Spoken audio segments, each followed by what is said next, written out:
l'affaire Chou-Blanc. On s'est intéressé à une enquête qui était assez peu connue, assez peu médiatisée, c'est l'affaire Cécile Bloch. C'est une enquête qui concerne Paris. C'est une jeune fille de 13 ans et demi qui a été retrouvée tuée, violée dans une cave d'immeuble à Paris. On s'est rendu compte par la suite que son agresseur en fait était à l'origine d'autres agressions, d'autres viols, d'autres meurtres. L'homme court toujours, depuis 10 ans environ, il ne s'est pas vraiment manifesté et la brigade criminelle, qui nous recevra tout à l'heure pour parler de ce dossier, n'a pour l'instant plus de pistes. Cette affaire Cécile Bloch, c'est l'enquête donc de Joël Bruandet et de Guillaume Fautra.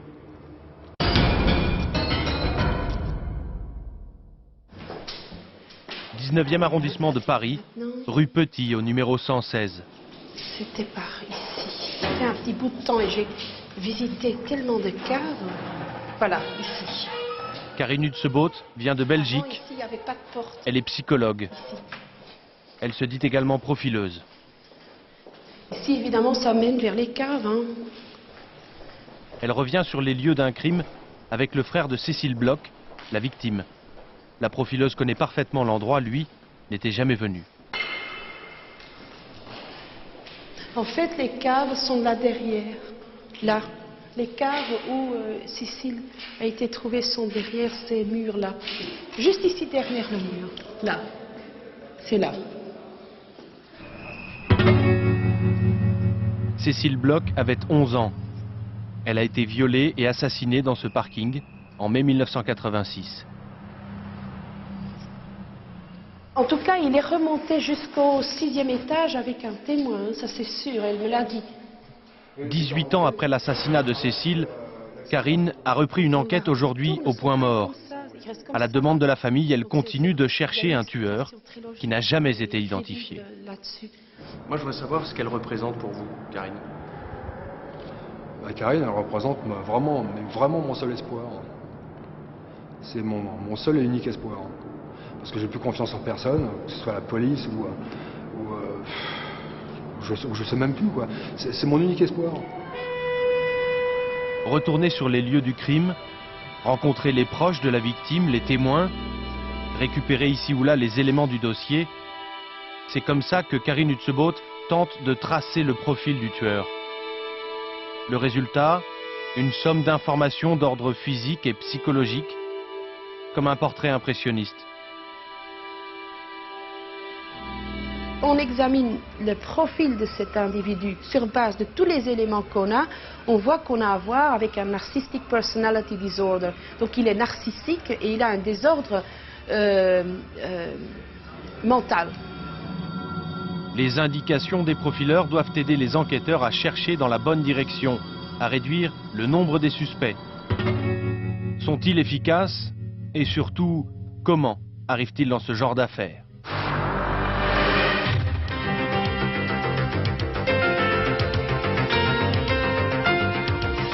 L'assassin aurait tenté de violer la petite écolière studieuse et sans histoire, et les policiers disposent de très peu d'indices.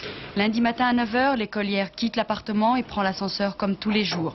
Elle se rend à son cours Le de 5 mai gymnastique 86, lorsqu'ils se rendent rue Petit dans le 19e arrondissement, les journalistes n'ont pas grand-chose à raconter. C'est une très bonne élève qui n'a pas l'habitude de manquer l'école. En fin de matinée, Les policiers, eux, ont investi les sous-sols. Et l'enquête ne s'annonce pas trop mal. Ils effectuent des prélèvements sur les lieux et sur le cadavre et recueillent les premiers témoignages. À la crime, la brigade criminelle, une dizaine d'enquêteurs sont aussitôt affectés à l'enquête.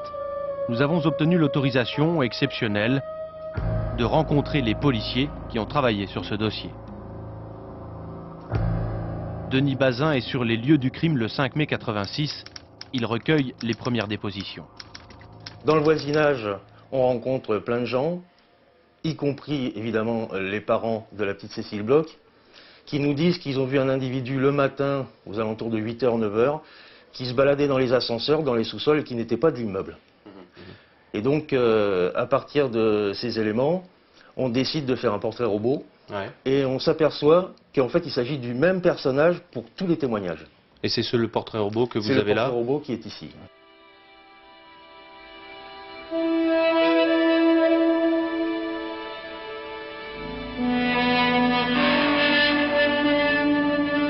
La violence du crime soulève l'émotion.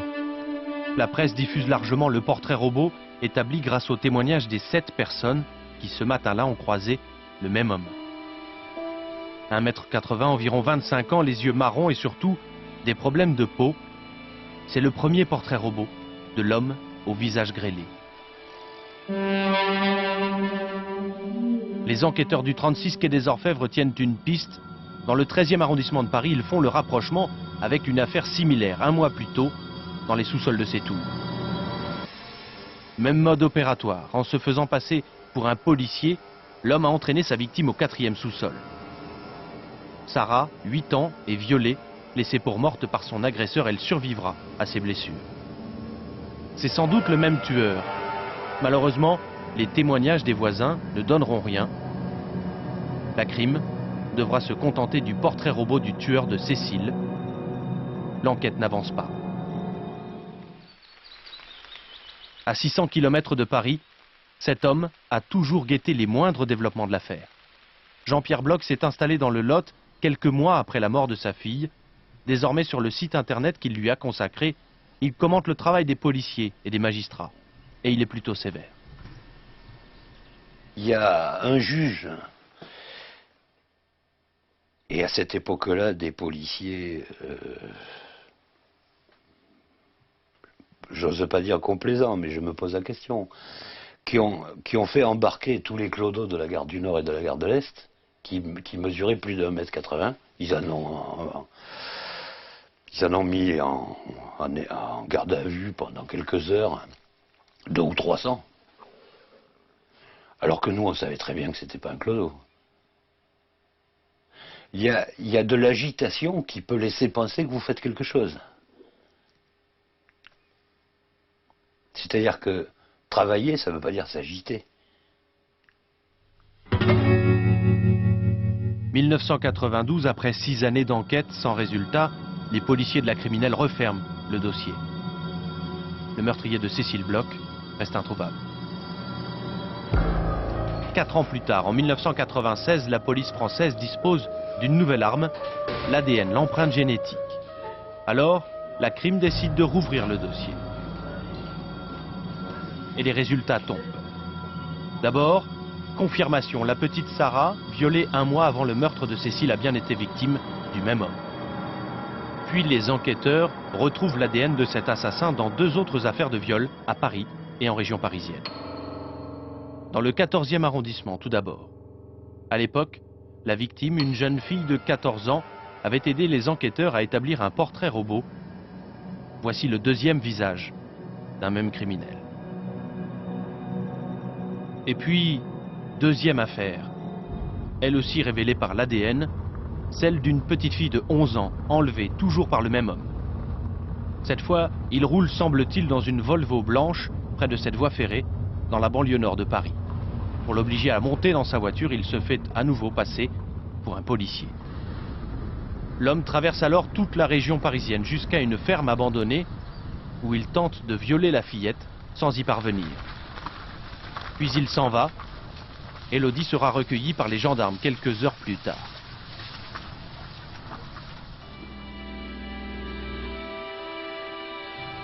Élodie a aujourd'hui 21 ans. Elle a accepté de témoigner, visage caché. C'est un mec qui avait l'air d'être pas normal comme tout le monde en fait. Moi je n'avais pas d'a priori sur lui. Quand je l'ai vu au départ, je croyais vraiment qu'il venait de la police. J'ai eu beaucoup de chance d'être calme et aussi en fait de lui avoir parlé. Je pense que de lui avoir posé des questions, tout ça, je pense que ça m'a sauvé la vie en fait. Un meurtre, 3 viols. Dans toutes ces affaires, les policiers recherchent le même homme. La crime compare alors l'ADN du tueur avec des dizaines de suspects, interroge des propriétaires de Volvo blanches sans succès. C'est à ce moment-là que les profileurs entrent en scène. La justice décide de faire appel à cet homme, Pierre Leclerc, un psychologue de la police. Le juge d'instruction lui demande d'aider les enquêteurs à tracer un profil du tueur, mais la collaboration entre le profileur et la crime va tourner court. Le psy et le milieu policier, ce ne sont pas des choses qui font très très bon ménage.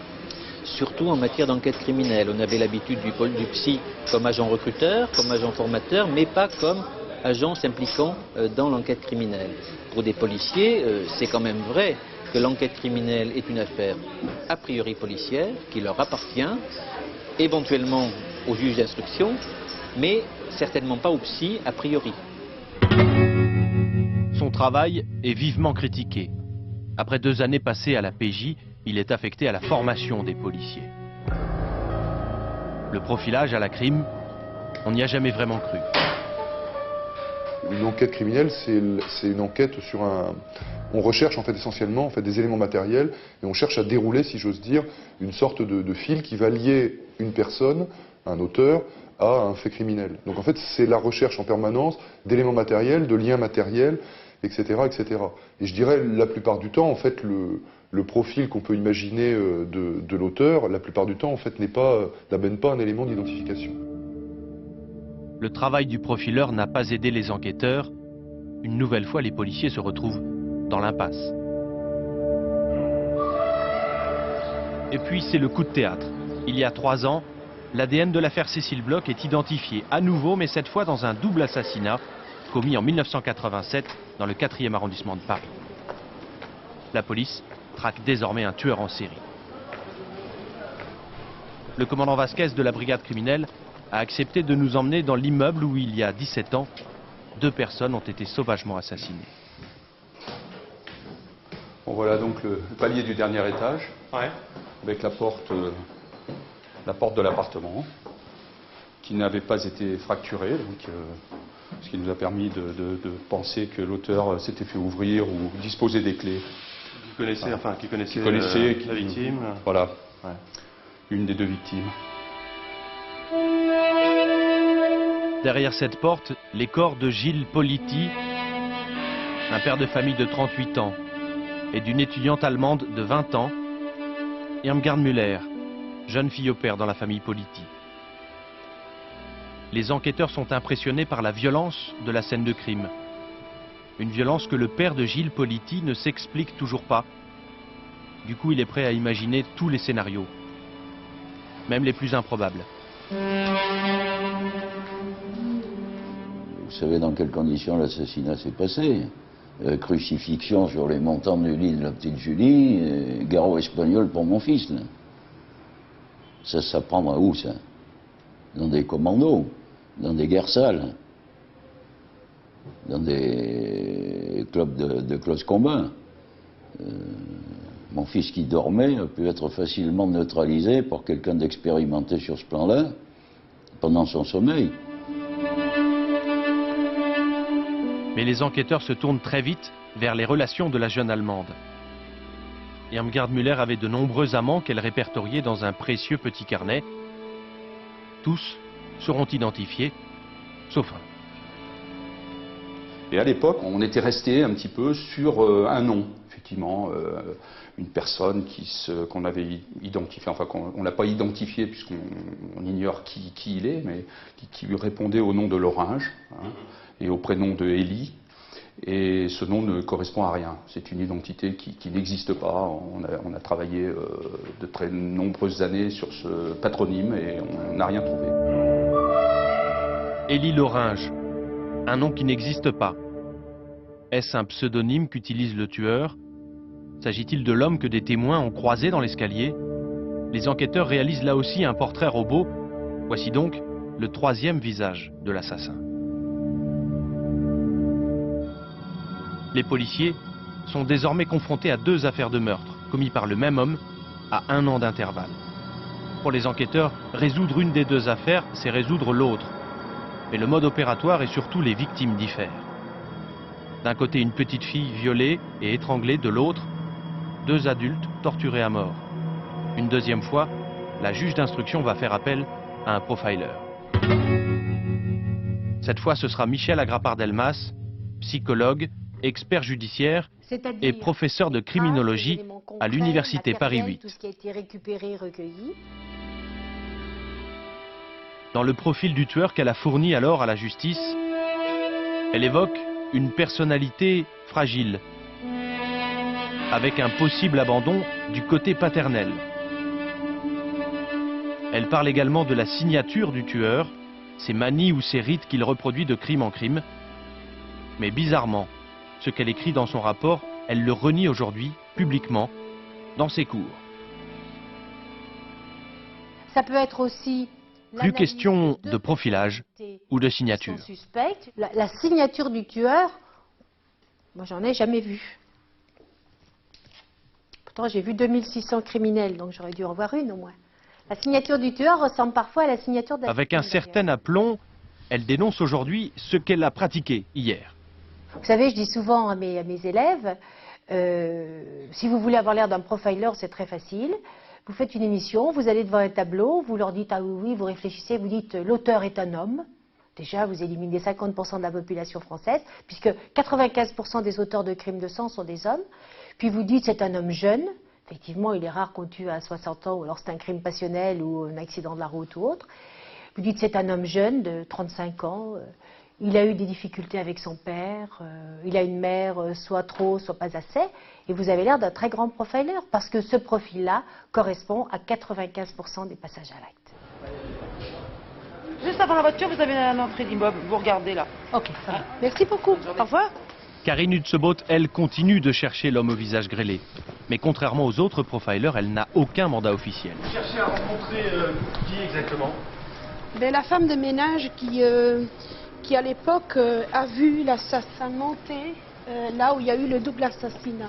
Parce qu'elle était en train de nettoyer les escaliers à l'époque. Chercherait-elle aussi la célébrité, l'argent? Profite-t-elle de la détresse des familles? Elle s'en défend. Sur ce dossier, elle nous a dit travailler bénévolement. Elle pense sincèrement être utile aux familles et ne voit pas à quel titre la police l'en empêcherait. Parce que la police ne veut pas coopérer, je laisse tomber, j'ai pas besoin d'eux. Hein. Qui va m'empêcher? Qui? Je veux voir qui va m'empêcher de continuer. Il s'agit d'un criminel qui court toujours, hein, et qui dit que depuis 1994, il ne tue pas systématiquement, il cache les corps. Lors de notre tournage, Karine Hutzebot était persuadée d'avoir identifié et localisé un suspect dans l'affaire Bloch. Un homme étrangement semblable au profil qu'elle a réalisé. Elle est parvenue à convaincre la justice de prélever l'ADN de cet homme. Le résultat est tombé il y a une semaine. Il est négatif. Aujourd'hui, l'homme au visage grêlé est peut-être en prison, dans un asile, à l'étranger ou mort, à moins qu'il ne repasse à l'action.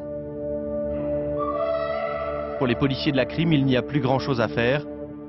L'arrestation du tueur tient maintenant du coup de chance.